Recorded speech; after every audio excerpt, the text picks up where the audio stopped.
Hello everyone, welcome to Career Gems.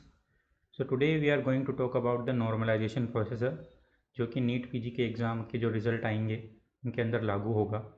इस बार जो pattern change हुआ है उसके अकॉर्डिंग नॉर्मलाइजेशन जो होगा वो एम्स के पैटर्न पर लागू होगा।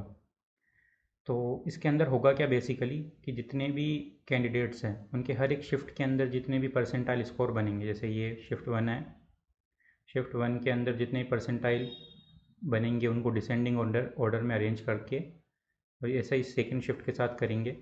सेकंड शिफ्ट में भी जितने भी कैंडिडेट हैं उनके परसेंटाइल कैलकुलेट करके उनको डिसेंडिंग ऑर्डर में अरेंज करके लेटर दोनों को मर्ज कर दिया जाएगा, यानी कि एक कॉमन मेरिट लिस्ट बना दी जाएगी जिसके अंदर सबके परसेंटाइल वाइज स्कोर्स होंगे।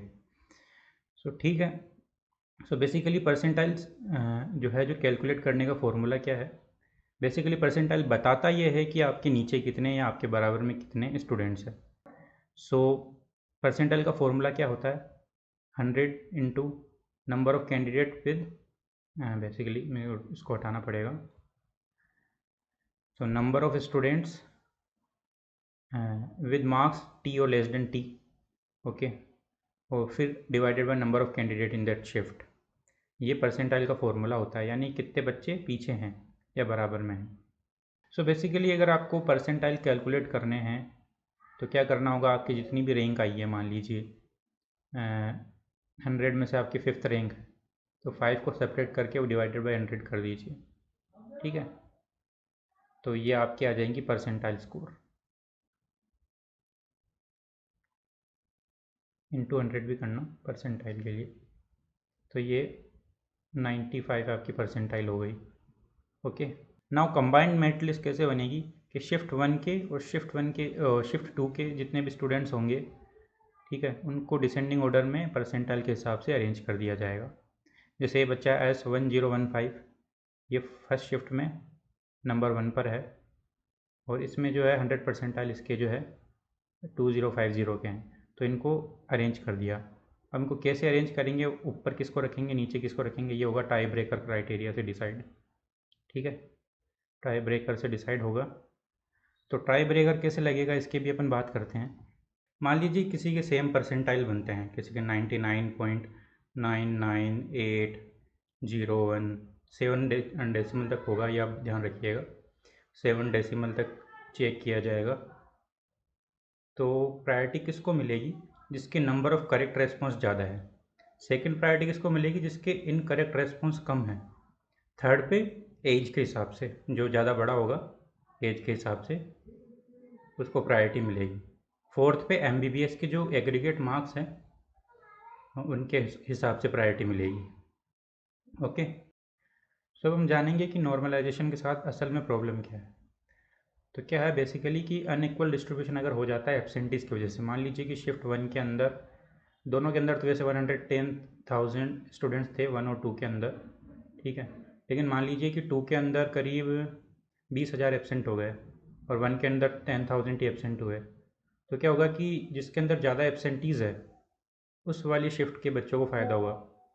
क्यों होगा कि आपने देखा होगा कि नंबर ऑफ़ स्टूडेंट्स जो है वो नीचे आता है ना, तो इससे परसेंटाइल इज इनवर्सली प्रोपोर्शनल। तो इसकी वजह से जितना मान लो कि नंबर ऑफ़ स्टूडेंट्स अगर कम होंगे तो परसेंटाइल बढ़ जाएगा, ओके। तो अब ये चीज़ रही। दूसरा जो रहा कि difference in difficulty level paper will alter percentile, ये तो बेसिक चीज़ है कि अगर टफ पेपर होगा तो उसमें कम मार्क्स पे भी अच्छे परसेंटाइल बनेंगे, ओके, जो कि सेकेंड पेपर के साथ था। अब थर्ड होगा कि lot of tie breaker will be needed. Tie breaker ज़्यादा क्यों चाहिए होंगे, क्योंकि देखिए कि बहुत सारे क्लेशेज होंगे। आप तो फर्स्ट वाले के देख लीजिए, 100% दोनों के पेपर में, दोनों शिफ्ट के अंदर जो फर्स्ट रहेंगे वो 100 परसेंटाइल रहेंगे, तो टाई ब्रेकर यहाँ पर भी होगा। ऐसे नीचे जाते जाते भी ढेरों टाई ब्रेकर लगाने पड़ेंगे, ओके।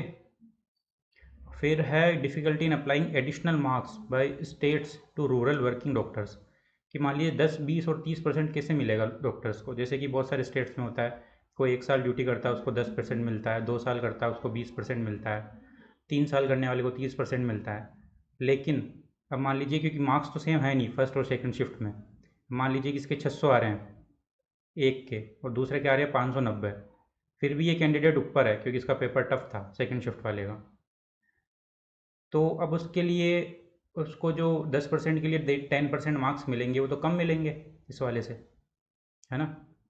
तो इससे भी एक बहुत बड़ी समस्या खड़ी हो जाएगी कि इसको कैसे हैंडल किया जाएगा।